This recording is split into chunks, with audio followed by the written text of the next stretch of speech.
ગુજરાતની અંદર અત્યારે આપણે જોયું કે ચારે બાજુ વરસાદી માહોલ સર્જાયો હતો। અનેક લોકો એવા છે કે જેમની આખા વર્ષ દરમિયાન જે ઘર વખરી ભેગી કરી હોય તે તમામ પાણીમાં વહી ગયું। ઘણા લોકોના ઘર છે પાણીમાં તણાઈ ગયા, ઘણા લોકો તે પોતાના પરિવારના સભ્યોને પણ ગુમાવ્યા। હવે જે પરિવાર ઉપર આફત આવી છે એ પરિવારને 1 કરોડ રૂપિયા આપવાની ક્યાંક માંગ કરવામાં આવી છે આમ આદમી પાર્ટી દ્વારા। નમસ્કાર, આપ જોઈ રહ્યા છો નિર્ભય ન્યૂઝ અને હું છું આપની સાથે રીતિ। આપણે ત્યાં આમ તો એવું કહેવાય છે કે માણસની કોઈ કિંમત જ્યારે નક્કી કરવાની હોય તો કોઈ એમને આંકડામાં તોલી નથી શકાતા, કારણ કે જે પરિવાર છે જેમના ઘરમાંથી કોઈ સભ્ય જતો રહે એ જ પરિવારને ખબર હોય છે કે સભ્યની કિંમત શું છે। તમે એમને 5 લાખ આપો, 50 લાખ આપો, 1 કરોડ રૂપિયા આપો, તેમ છતાં જે સભ્યની જે એમની મોજૂદગી છે ક્યાંક પૂરી નથી થતી।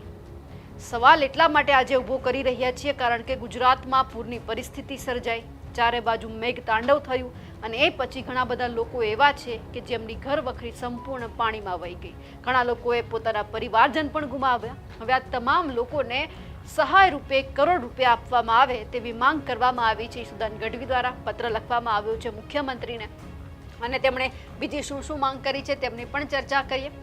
જે આમ આદમી પાર્ટી છે તેમના દ્વારા એવું લખવામાં આવ્યું છે કે ગુજરાતમાં ભારે વરસાદ અને પૂરની પરિસ્થિતિમાં મૃત્યુ પામેલા લોકોને ના જે પરિવારો છે તેમને 1 કરોડની આર્થિક સહાય તથા ખેડૂતો, વેપારીઓ અને ઉદ્યોગોને થયેલા નુકસાનનું તાત્કાલિક વળતર આપવા બાબત। સવિની સાથે જણાવવાનું કે છેલ્લા કેટલાક દિવસોથી ગુજરાતના વિવિધ જિલ્લાઓમાં પડેલા અતિભારે વરસાદ અને પૂરની સ્થિતિને કારણે સમગ્ર રાજ્યમાં જનજીવન અસ્તવ્યસ્ત બની ગયું છે। દક્ષિણ ગુજરાતથી લઈ અમદાવાદ સુધી અનેક શહેરો અને ગામો પાણીમાં ગરકાવ થયા છે। હજારો પરિવારો બેઘર બન્યા છે। ખેતીને ભારે નુકસાન થયું છે। દુકાનો અને ફેક્ટરીઓમાં પાણી ઘૂસી જતા કરોડો રૂપિયાનું નુકસાન થયું છે, તેમજ જાહેર સંપત્તિને પણ ભારે નુકસાન પહોંચ્યું છે। મીડિયા અહેવાલો મુજબ આ કુદરતી આફતમાં રાજ્યમાં 56 થી વધુ લોકોએ જીવ ગુમાવ્યો છે અને અનેક લોકો હજુ પણ લાપતા છે। આ અત્યંત દુઃખદ પરિસ્થિતિમાં રાજ્ય સરકારની પ્રથમ જવાબદારી અસરગ્રસ્ત પરિવારોને તાત્કાલિક રાહત અને યોગ્ય વળતર પહોંચાડવાની છે।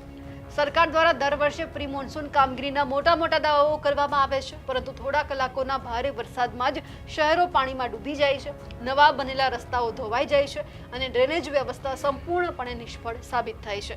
આ સ્થિતિ એ દર્શાવે છે કે પ્રી મોન્સૂન કામગીરી માત્ર કાગળ પર જ રહી ગઈ છે।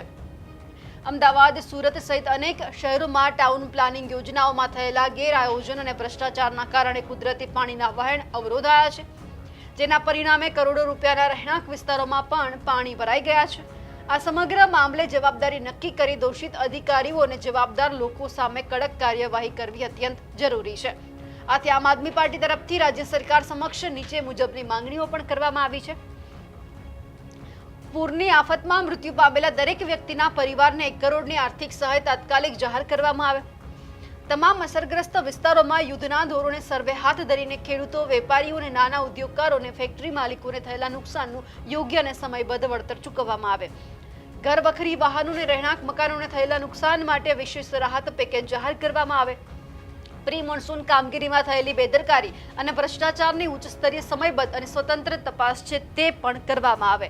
ટીપી સ્કીમો અને શહેરોના કુદરતી પાણીના માર્ગો પર જે ગેરકાયદે અવરોધો ઊભા કરવામાં આવ્યા છે તેમને દૂર કરીને ભવિષ્યમાં આવી દુર્ઘટનાઓ અટકાવવા માટે પણ કાયમી આયોજન છે એ કરવામાં આવે તેવી પણ માંગ કરવામાં આવી છે। અસરગ્રસ્ત વિસ્તારોમાં આરોગ્ય સેવાઓ, પીવાનું શુદ્ધ પાણી, વીજ પુરવઠો અને અન્ય જરૂરી સુવિધાઓ તાત્કાલિક પુનઃસ્થાપિત કરવામાં આવે। ગુજરાતની જનતા હાલમાં અત્યંત મુશ્કેલ સમયમાંથી પસાર થઈ રહી છે। આવી સ્થિતિમાં રાજકીય મતભેદોથી ઉપર ઉઠીને માનવતા અને જનહિતને પ્રાથમિકતા આપવી એ રાજ્ય સરકારની નૈતિક અને બંધારણીય જવાબદારી છે। આપ આ રજૂઆતને ગંભીરતાથી લઈને તાત્કાલિક જરૂરી નિર્ણય કરશો તેવી અપેક્ષા રાખીએ છીએ। આભાર સાહેબનો વિશ્વાસ, ઈશુદાન ગઢવી। હવે અહીંયા ઘણા બધા મુદ્દા લખવામાં આવ્યા છે, પરંતુ આમાંથી જો એકાદ મુદ્દા ઉપર પણ જો સરકાર સારી રીતે ધ્યાન આપે તો બીજી વાર જે આ પરિસ્થિતિનું અત્યારે નિર્માણ થયું છે એ આવનાર સમયમાં ન થાય। આવનાર સમયની અંદર જો આ પરિસ્થિતિનું નિર્માણ ન થાય તો પછી સરકારી તિજોરીમાંથી સરકારના જે કરોડો રૂપિયા છે તે પણ ઓછા ન થાય। સરકાર પૈસા આપે છે, કામગીરી થાય છે, પછી એ તમામ કામગીરીના જે આ પોકળ દાવાઓ છે તે તમામ ખુલ્લા પડે છે। એટલે એક તરફ કામગીરી કરવા માટે પણ પૈસા આપવાના, એનું પણ ધોવાણ થાય, બીજી તરફ જે લોકોને નુકસાન ગઈ છે એમને પણ પૈસા આપવાના, એટલે બેવડો જે આ માર છે સરકાર ઉપર પડે છે। પણ સરકાર સમજતી નથી કે જ્યારે પૈસા આપવાના હોય છે ત્યારે કેમ કોઈ કડક આદેશ આપવામાં નથી આવતા, કેમ એવું કહેવામાં નથી આવતું કે કરોડો રૂપિયા અમે તમને પ્રી મોન્સૂન એક્ટિવિટી જે થતી હોય છે, પ્રી મોન્સૂન કામગીરી એમના અમે તમને આપીએ છીએ. તો એક વખત જવાબદારી તમારી પણ આવશે. એ અધિકારીઓ ઉપર કેમ દોડવામાં નથી આવતું કે તમને કરોડ રૂપિયા, 2 કરોડ રૂપિયા, 3 કરોડ આપ્યા છે, જવાબદારી તમારી છે કે આ વિસ્તારમાં પાણી ન ભરાવવું જોઈએ, તમારે હજુ જેટલા પૈસા જોઈએ એટલા લઈ જાઓ. પણ આ વખતે આ પરિસ્થિતિનું નિર્માણ સરકારને એવું કહેવું જોઈએ કે અમારા સુધી ન પહોંચવું જોઈએ કે અહીંયા પાણી ભરાયું છે, પણ આવું થતું નથી. સરકાર છે પોતાની તિજોરીમાંથી પૈસા આપ કરે છે, અધિકારીઓ લે કરે છે અને પછી ભોગવવાનો વારો જનતાને આવે છે.